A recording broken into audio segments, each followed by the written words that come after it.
Assalamualaikum. Saya Nur Atila binti Anwar dari kelas DEN 5A ingin membentangkan kes study yang bertajuk Ladang Lembu Tenusu. Pertama kali, Introduction, Business Background. Ladang ini dinamakan Ladang Tenusu Jeram Mengaji. Yang kedua, Address and Other Business Detail. Ladang ini bertempat di Silising Pasir Putih, Kelantan. Tempat ini menjadi pilihan kerana jauh dari pedalaman untuk memastikan lembu lebih selamat daripada berkeliaran kerana kawasannya yang luas dan serta dapat menanam rumput untuk dimakan oleh lembu.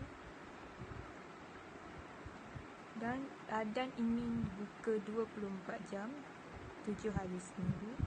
Nombor telefon ladang ini 0978666011. Type of business and ownership, Suruhanjaya Syarikat Malaysia SSM. Type of product or service offer. Yang pertama, produk tenusu atau produk susu adalah sejenis makanan yang dihasilkan. Kemudahan yang menghasilkan produk tenusu dikenali sebagai kilan tenusu. Susu boleh dibahagikan kepada beberapa kategori berbeza berdasarkan jenis produk yang dihasilkan. Susu juga berbeza kandungan lemaknya. Susu skim adalah susu tanpa lemak, sementara produk susu lain mengandungi lemak. Itu sahaja dari saya. Assalamualaikum warahmatullahi wabarakatuh. Saya Muhammad Afzan bin Said Muhammad Apandi. Saya akan membentangkan tentang type of product. Yang pertama, produk tenusu atau produk susu adalah sejenis makanan yang dihasilkan dari susu mamalia. Yang kedua, menghasilkan produk tenusu dikenali sebagai kilang tenusu. Yang ketiga, susu boleh dibahagikan kepada beberapa kategori berbeza berdasarkan jenis produk yang dihasilkan, termasuk krim, mentega, keju, susu formula dan yogurt. Seterusnya, visi. Yang pertama, untuk menjadi peneraju di dalam bidang pembangunan ternakan tenusu serta pengeluaran sampingnya. Yang kedua, mensasarkan untuk menjadi pembekal utama kepada industri hiliran dan menyumbang kepada keperluan negara. Selain itu, misi. Yang pertama, berusaha secara inisiatif dan berterusan melalui sumber-sumber yang ada serta kaedah-kaedah yang bersesuaian. Yang kedua, pengeluaran syarikat adalah bagi menyumbang kepada keperluan tempatan dan negara. Yang ketiga, pembiakan ternakan, pemakanan serta pengurusan ternakan yang cekap dan teratur adalah penyumbang misi ini. Hai, Assalamualaikum. Nama saya Muhammad Firas Ahmad bin Zainuddin. Nombor kad metrik 04 DEN 18F1038. Saya daripada kumpulan Dairy Farm Kot Lanas. Schedule of Task and Responsibility. Position: General Manager. Main task: merancang, melaksana dan mengawal keseluruhan pengurusan perniagaan. Pastikan pangkalan data dikemas kini. Pantau proses perniagaan. Pastikan kaki tangan membuat tugas mereka. Operation Manager. Kena pasti dan senaraikan semua bahan mentah yang diperlukan untuk mengeluarkan produk atau untuk mengeluarkan perkhidmatan. Memberikan perkhidmatan. Marketing Manager. Buat pameran belanjawan tahunan. Strategi pemasaran. Finance Manager. Merancang anggaran setiap tahun serta beri gaji kepada pekerja.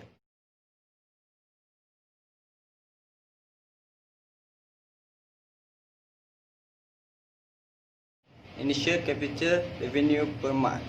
Lengkapkan rancangan pemasaran strategi anda. Hitung kos pengembangan produk. Sediakan belanjawan pemasaran. Kumpulkan anggaran kaki tangan. Kemudahan ramalan dan kos peralatan. Ramalkan pembelanjaan am dan pentadbiran. Asingkan kos. Lengkapkan ramalan pendapatan. Serta yang terakhir, hitung jumlah modal permulaan. Support Agensi Kewangan. Mara, Bank Islam Malaysia Berhad, Negoro Bank, Marti, memberi pinjaman untuk membangunkan pusat penternakan. support agensi pemasaran iaitu Hibu dan Fiverr, membantu memasarkan dalam pemasaran digital. Support agensi khidmat nasihat MARA, Pusat Raya Pengeluaran Negara iaitu PDPN, Pusat Pengusahaan Malaysia (MEDEC), memberi khidmat nasihat pengurusan peternakan dan dasar strategi perindustrian. Source Raw Material, petani ini yang berkesan, inisiatif Dairy for You. The process of manufacturing the product. Pertama adalah pemerahan susu. Mesin pemerahan digunakan. Ibu-ibu lembu dihalau ke tetap menunggu dan dimasukkan ke tempat pemerahan. Jumlah pengeluaran susu bagi setiap ekor lembu kira. Kedua adalah pengawalan mutu dan kebersihan. Bersihkan kelenjar susu lembu dan pasangkan alat pemerah. Selesai memerah, ibu lembu akan dihalau keluar melalui tempat penjuluk kaki. Keseluruhan alat pemerah dibasuh dengan air panas 1 derajat Celsius. 3 adalah proses susu, pemanasan, homogenize, pasteurize, menuju pembungkusan. Seterusnya di bahagian saya iaitu plan layout. Sebelum itu saya ingin memperkenalkan saya iaitu Muhammad Hasri Iqwamen Hashim. Okey, untuk plan layout ini di sebelah kiri gambar ini menunjukkan ladang kambing dan lembu. Okey, di bahagian kanan pula menunjukkan yang penting adalah surau. Yang kedua adalah untuk pemprosesan susu atau baja. Okay, yang pertama adalah proses production milk, yang kedua adalah untuk store packaging, dan yang ketiga adalah washing room bottle, dan untuk loading bay bottle, dan yang langkah terakhir adalah finishing area. Seterusnya adalah BMC, Business Model Canvas. Yang pertama adalah segmen pelanggan. Okey, ianya bagi semua peringkat umur, dan yang kedua adalah pasar raya dan juga kedai-kedai kecil. Yang kedua adalah tawaran nilai. Okey, untuk tawaran nilai ini mereka menyediakan harga berbatutan dan kad ahli seumur hidup. Yang ketiga adalah saluran. Okey, saluran mereka adalah media sosial, banting dan flyers. Okey, yang keempat adalah perhubungan pelanggan. Okey, untuk perhubungan pelanggan ini mereka melayang konsumer dengan layanan yang mesra. Okey, yang kedua adalah promosi yang bagi pembelian yang banyak. Yang ketiga adalah memberi tester sebelum produk dipasarkan. Yang kelima adalah aliran pelanggan. Okey, untuk aliran pelanggan ini hasil pada jualan kilang tenun susu tersebut. Yang kedua adalah ejen dan dropship. Yang ketiga membuka booth di pasar malam khususnya. Dan yang keempat adalah tiket masuk lawatan. Okey, yang keenam adalah sumber utama. Sumber utama mereka adalah susu asli lembu dan kambing.